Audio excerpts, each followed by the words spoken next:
The Adventure of the Blue Moon. Once upon a time, in a lush green forest filled with giggling streams and singing birds, there lived a curious little rabbit named Lila.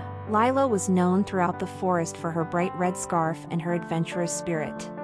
One clear night, while gazing at the sky, Lila noticed that the moon had turned a brilliant shade of blue. She was amazed and excited, and she decided that she must visit it. "I wonder if the moon tastes like blueberries tonight," she thought.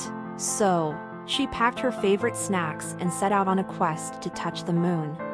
Lila knew she couldn't reach the moon on her own, so she visited her friend Oliver, the wise old owl. Oliver chuckled softly and said, "Lila, the moon is far too high, but tonight, it's closer to the hill by the Silver Lake. From there, it might just feel like you can touch it." Lila's ears twitched with excitement as she hopped quickly to the Silver Lake. When she arrived, she found her friends Ellie the elephant and Milo the mouse already there. "Looking at the moon, we want to touch the moon too," they exclaimed. With a giggle, they all decided to climb the highest hill by the lake. The hill was steep, and the climb was tough, but Lila and her friends helped each other. Milo rode on Ellie's back, and Lila hopped alongside them, her red scarf fluttering in the night breeze.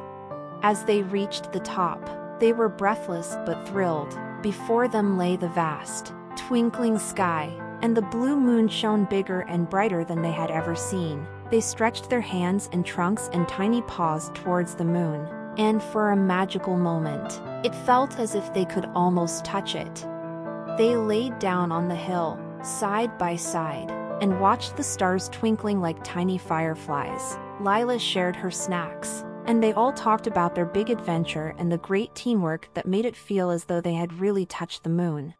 As the night deepened, Oliver flew in with a gentle flap of his wings. "Did you touch the moon?" he asked with a wise twinkle in his eye. "We did," Lila exclaimed. "Well, it felt like we did, and it felt wonderful." Oliver smiled. "Sometimes, what feels real is all that matters, and what matters most is sharing that feeling with friends." Lila and her friends nodded, understanding now that some adventures are about the journey and the friends you share it with, not just the destination. They all went back down the hill under the light of the blue moon, knowing this night would be remembered as one of their best adventures ever. And for many nights after, whenever they looked up at the moon, no matter what color it was, they remembered their blue moon adventure and smiled. The end. This story not only fuels the imagination of children but also teaches valuable lessons about friendship, teamwork, and the joy of sharing experiences with others.